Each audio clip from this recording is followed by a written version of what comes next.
Yeah. So I'm Dr. Yugandhar. I'm a general and laparoscopic surgeon and associate professor of surgery department in Bhaskar Medical College.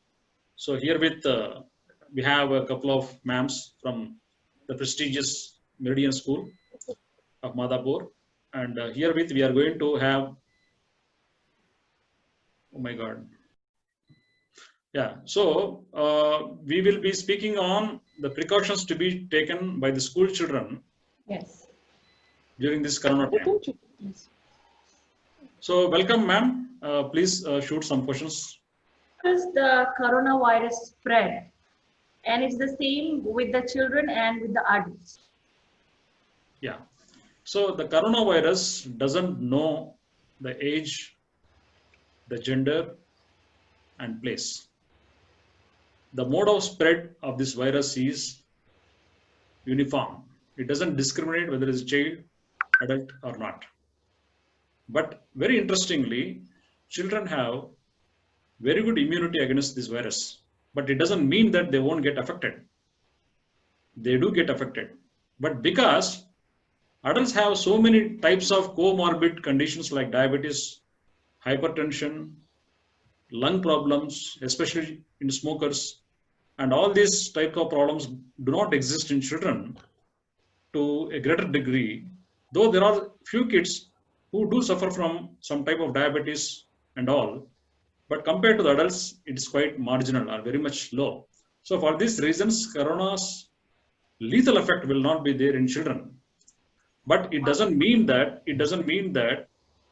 the children can go scot-free. They have to take precautions, whatever that is necessary, to the ultimate extent possible. Okay. Sure. My second question: the children were asking, can they go out in their society to play along with the other children? Is it safe for them? So safety depends upon precautions, number one. Safety also depends upon the viral load in the premises. For example, there are some people who may not be symptomatic with the virus, but they are asymptomatic and they are carriers. They are the vectors. They do carry the virus in their physical bodies, in the lungs, and spread the virus to anyone who come into their vicinity. So the surface areas, the kid surface areas, either it is the play areas, the metal objects, the wooden objects, and even the floor, because once a person sneezes and coughs, the floor, the walls, they do get affected by the virus. So the hands need to be gloved. They must use gloves, and certainly the face shields or eye spectacles, plain spectacles, or mask. These type of things are definitely protective. And moreover, when we come across people who do suffer from related symptoms like cough, running nose, fever, chills, body pain, this type of symptoms, when we do come across in any adult, it is always very, very important to keep the kids away. The kids need to be quarantined as much as we can. Third question is, they say that they have they need to improve their immunity system. So some children were saying, ma'am, can we take the homeopathic drops for the immunity system? Does it really affect the children if they take the homeopathic drops, or they said we have to take what drops?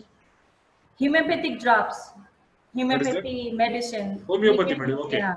Okay. So is that they say that, ma'am, we can take for our immunity system? They were asking me, and what about the steam? They said if we take steam, then we'll be safe. If we keep on gargling 2 or 3 times, we'll be safe from the virus. Is it true, sir, or is just a myth? So whatsoever medicine, whether it is homeopathy or Ayurveda, and even Ayush prescribed, Ministry of Ayush has prescribed some medicine, whatever be it, they are highly empirical in nature. They are not 100% proven. They are not 100% accurate.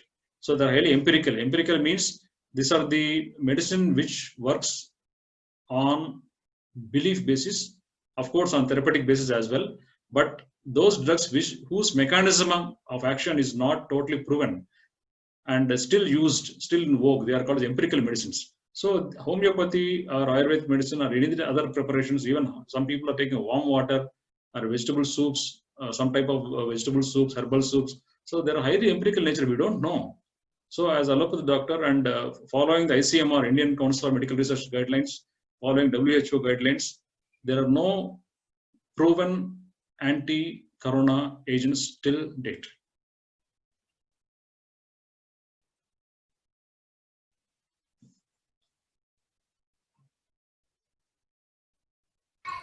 Thank you, sir. My questions are over. Mohini, you can take over.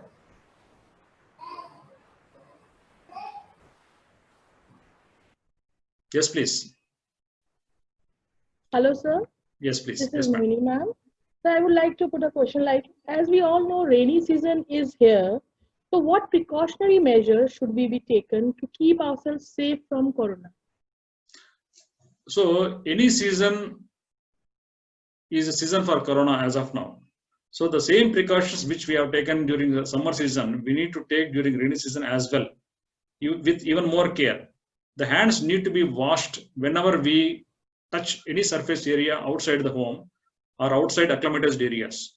So hand washing frequently with simple detergent soaps like Lifebuoy soap, simple Lifebuoy soap, Dettol and very big soaps, expensive soaps are not required because they damage the skin a lot. Simple Lifebuoy soap, the cheapest soap possible, is quite enough, but more frequent hand wash, face wash also very, very important. And even when we move around without our shoes and chappals, it is always good to even wash the feet. Okay, sir. So my next question is, are the symptoms of COVID-19 different in children and than in adults, or are both the same symptoms? Yeah, more or less the same. The symptoms are, majority of the people are having symptoms like cold, cough in the form of sneeze, fever if it is low grade or high grade, and with body pains. Some people, less than 5% people, children especially, are suffering from diarrhea also. So even if it is diarrhea, we can't just ignore it is not COVID. Some people know, though virus through food ingestion is a rarity, but still incidences are there when COVID-19 suffering children are showing symptoms of diarrhea even. So we should be very careful. Every symptom has to be scrutinized because it is such a time when everything has to be very suspicious. Okay, sir. Sir, my one more question is, can animal carry this virus that causes COVID-19 on their skin? Yeah, not specifically, but the same reasons the way adult carry. Because the surface area of, for example, pet like dog, so many people have pet dogs, pet cats and all. The surface area, the dog, if you allow the dog to go outside, they do get, they come back with the virus overload. They do get, if the affected person fondles the dog, fondles the cat, and comes back with that nose, he running nose, he wipes it off and touches the dog, and the same dog enters into the house, and our kids or we touch that dog. Naturally, it is a surface area. Every time you can't wash the dog, right? Yes. Like the way we wash our hands, we can't wash them frequently. Because most of our kids, students must be having some pet at home. Yeah, That's why I wanted to know. Yeah, you must be even more careful. Yes. All the dogs must be quarantined. Okay, sir. So my next question is, are health workers like doctor, nurse also at a very high level risk because they are working for the society and all? Yeah, they come to high risk zone. They come under high risk zone. The people like medical professionals like me, the paramedical staff, lab technicians, nursing staff, and all the health workers, even fourth class employees working in hospitals, labs, and all diagnostic centers, and people like police, journalists, and politicians, leaders, and every person who is in charge of the COVID-19 activity come under high risk group. They must be even more careful, extremely careful with everything. So, sir, these are my questions, some of my questions. Thank you for giving us so much your precious time, sir. I think it will be really be helpful for the children as well as for all of us. Thank you once again, sir. Thank you very much. Thank you so much, sir. Thank you. Thank you, sir. Thank you. you. Thanks. Yeah. Thank you.